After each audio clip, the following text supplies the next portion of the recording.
Let's go ahead and continue on with our agility overview and take a look at the Buy It section. In this overview, we're going to take a look at PO receiving, label printing. We're going to take a look at an item that's been received as a allotted good and immediately put on hold. And then we'll go through a put away process. Then we'll take a look at inventory counting with the agility, adjustments, and reconciliation on the desktop.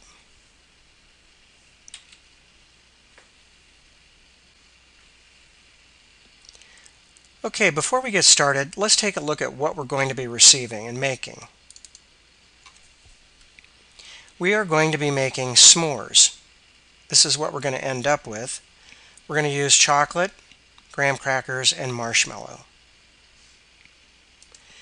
And the items that we're going to be receiving are barcoded. So here's the UPC code. I have the UPC code entered into the Macola database, so I can just scan this barcode and it will interpret my item. The lot number is barcoded on the product, so I can scan that also. Okay, inside of Agility and Macola, we were looking at an item with a PO. So chocolate is on this purchase order 65. So let's go to the handheld and just do a simple PO receipt. So on the handheld, I have a number of different icons. I'm going to select PO receiving, and I can scan. Anytime you see this blue line, you can scan, type, or look up. So I could type or scan or actually do a lookup to find a PO. So now that I have the right PO, you'll notice that it validates items on the PO. So if I try to receive junk, I'll get a bad noise and a red label that tells me I've got something wrong. So the item that I need to receive, I'm going to use the handheld and I'm going to scan the chocolate barcode. See if I can get it right this time. So there's my chocolate, and it says what lot number are you going to receive, and I'll go ahead and get that. And it tells me on the screen here that I'm supposed to be receiving 100, and I do have 100. Let's go ahead and save that, and I'm going to go ahead and print a label. And this label is going to print out on my desktop today, and we'll go ahead and print it as a PDF. Normally this would come out on my Zebra printer, but you wouldn't be able to see it right now. So here's my label, and it's always a handy time to label what you're receiving when you have it in your hand. So you can see I am receiving this on the PO, and this is a crystal report, so you can add whatever else you need on here. Okay, so I'm good now. My product is labeled and I'm ready to go. So let's take a look at what's happened inside of Macola. So right now, back here, I can stay on this one screen and drill down, and I can actually go into these items at the location and the lot. So you'll notice that the item that's been received, it's at the dock bin. So I'm treating my entire dock as a large bin with the name dock. And this item has been received and it's on a quality hold. So what I need to do is notify QC to come take a look at this product, make some changes to it, and get it released. So the QC guys may have a tablet, they may have a desktop, whatever they're using out in the warehouse to release things, but I may have a complete list of items that have been received that are on QC hold. This is a default reason code for this product that I've received. So you could imagine the quality department may have other tests and measurements they need to make and record. If a few user-defined fields were used here, we could actually update some user-defined fields and release this lot just by pressing this button. So I just check box the line that I want to release, and I click Release. Now at this point, the item has been released, so I can now do another transaction. The next transaction we want to take a look at is the put away transaction. The put away transaction is taking a look at all items that are released and on the dock. So now if I go and scan the chocolate item, it says, oh, I see there's chocolate on the dock. I can see what lot number it is, and it's asking me where I'm going to take it.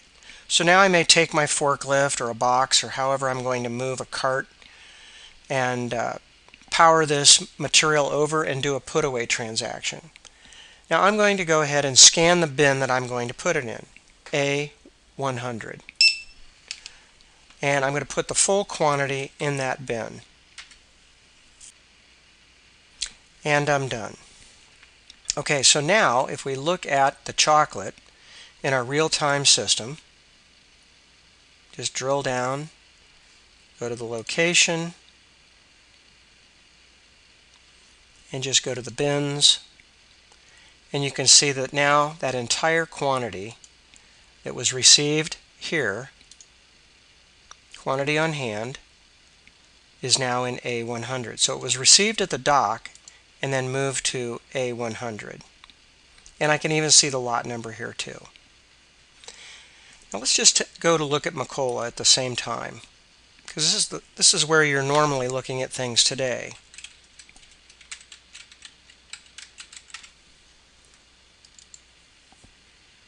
And if we drill down on this item,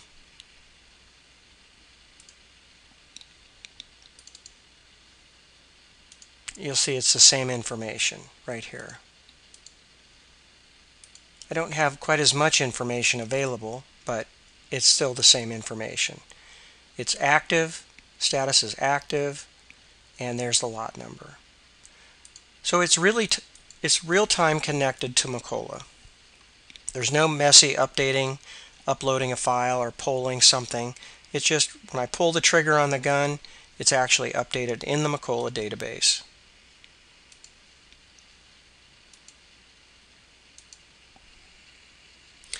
Okay, finishing up. If we look at the handheld and we go back to this screen, we're going to look at cycle counting, just real quick. Cycle counting by bin.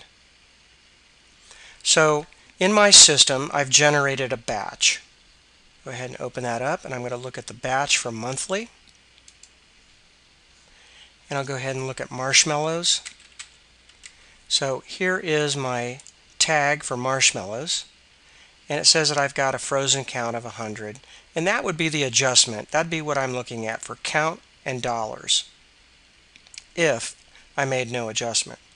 So I'm going to go ahead and count on the gun marshmallows. So my batch is monthly,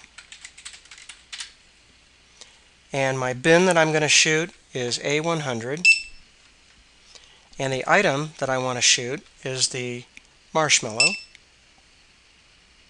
and the lot number that I'm going to count is that one. And it's not telling me what I have, so it's allowing me to do a blind count. So I've observed that I've counted 99. So when I do that update, it updates Macola back here. You'll see when I refresh this screen, 99 have been counted. So that's pretty handy. That eliminates the need to walk around with a piece of paper and a pencil and record everything that you've done and put stickers on things. All that work is real-time updated in Macola. The controller can look at this view, maybe even look at the pre-post variance. And maybe I want to look at a variance of anything more than $1. So if I look here, you'll see that marshmallows won't be here because it's only got $1 variance. But if I went back and changed that to, say, 50 cents, marshmallows would be there, because marshmallows are going to have a variance of $1. So it's really easy to look at quantities and dollar variances prior to making that final post into Macola. Okay, come back in just a minute and we'll take a look at manufacturing.